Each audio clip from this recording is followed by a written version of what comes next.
Değerli kardeşlerim, öncelikle hepinize hayırlı bayramlar diliyorum. Bildiğiniz gibi 11 Mart'ta başladığımız Ramazan-ı Şerif'i 10 Nisan günü bayram yapmak suretiyle bitirmiş olacağız. İnşallah Mardin'de 06.19 sabah 6'yı 19 geçede bayram namazına başlayacağız. Bizleri böyle güzel günlere kavuşturan, huzurlu bir Ramazan tutmamızı sağlayan Rabbimize hamdolsun.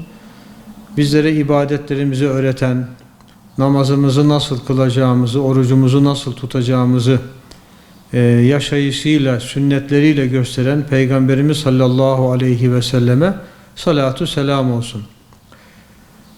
Bayramlar tabi ülkeleri, dilleri, ırkları, renkleri ayrı olsa da aynı kıbleye yönelen, aynı Allah'a inanan, aynı kitaba mensup olan, aynı dinin müntesipleri olan bütün insanların ortak değeridir.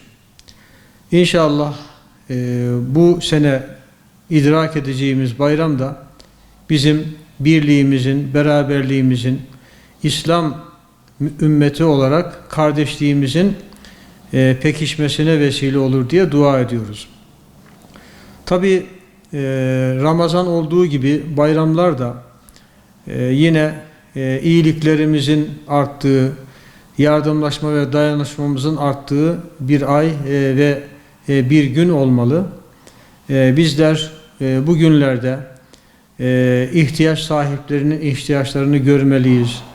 Öksüzlerin, yetimlerin elinden tutmalıyız. Fakiri, yoksulu sevindirmeliyiz. Onlara olan görevimizi de yerine getirmeliyiz. Tabii bir taraftan Ramazan-ı Şerif'ten ayrılmanın üzüntüsünü yaşıyoruz. Ramazan-ı Şerif'i gerçekten ülke olarak güzel bir mevsimde Ramazan-ı Şerif'i geçirmiş bulunuyoruz.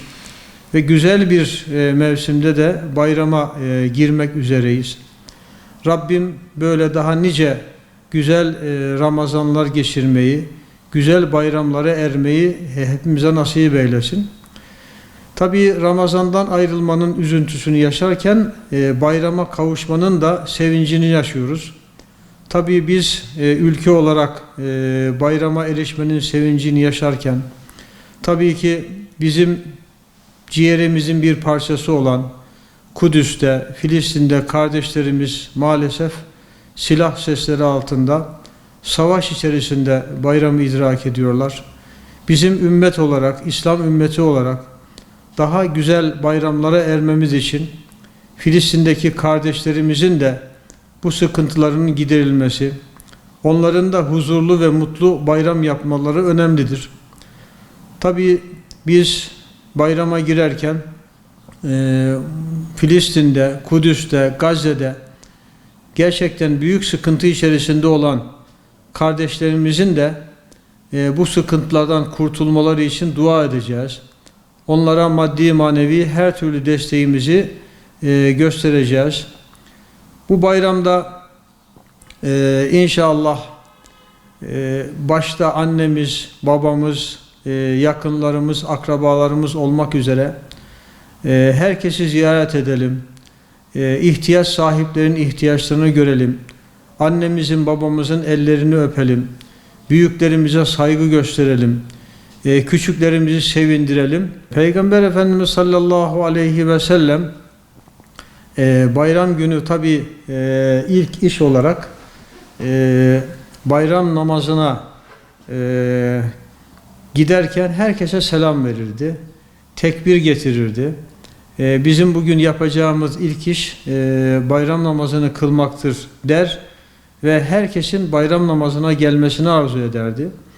Tabii bizim de Peygamber Efendimiz sallallahu aleyhi ve sellemin yaptığı gibi sadece erkekler olarak değil, kadınlar, çocuklar, yani hepimiz birlikte bayram namazında beraber olmalıyız. Kardeşliğimizi doya doya yaşamalıyız.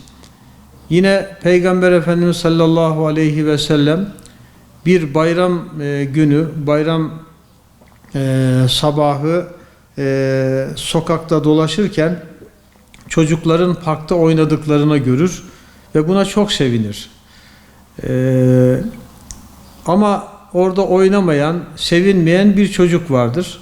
Gider yanına, Peygamberimiz başını okşar, elini omuzuna koyar.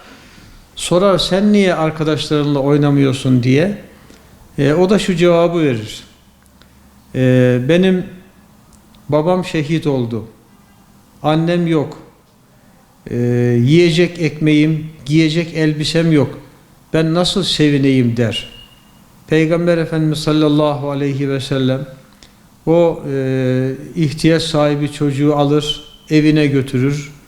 Önce güzelce karnını doyurur. Ondan sonra ona güzel bayramlık elbiseleri giydirir ve şöyle der.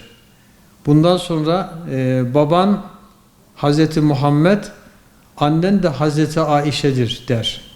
Biraz önce üzüntüden ağlayan o çocuk şimdi artık sevinçten ağlamaya başlar ve o da arkadaşlarıyla beraber oynamaya gider. Bizler de Peygamber Efendimiz sallallahu aleyhi ve sellemin sünnetini kendimize ilke edinerek bulduğumuz, gördüğümüz ihtiyaç sahiplerinin ihtiyaçlarını gidermeliyiz ve onlarla beraber bayramı yaşamalıyız. Çünkü Peygamber Efendimiz sallallahu aleyhi ve sellem kafilül yetim ene ve huve kehateyni fil cenneh, ben ve yetimi görüp gözeten cennette şu şekilde yan yana olacağız diye iki parmağını bir araya getirir. Yani yetimi görüp gözetenin de cennette Peygamberimizle birlikte olacağını bize de müjdeler. Bu bizim için çok güzel bir müjdedir. İnşallah bu müjdeye erenlerden olalım. İnşallah bu bayram ülke olarak, millet olarak ve Müslümanlar olarak birliğimizin, beraberliğimizin, kardeşliğimizin artmasına, gelişmesine vesile olsun diyorum. Ve bütün kardeşlerime hayırlı bayramlar diliyorum. Allah bayramımızı mübarek eylesin. Birliğimizi, beraberliğimizi, kardeşliğimizi daim eylesin.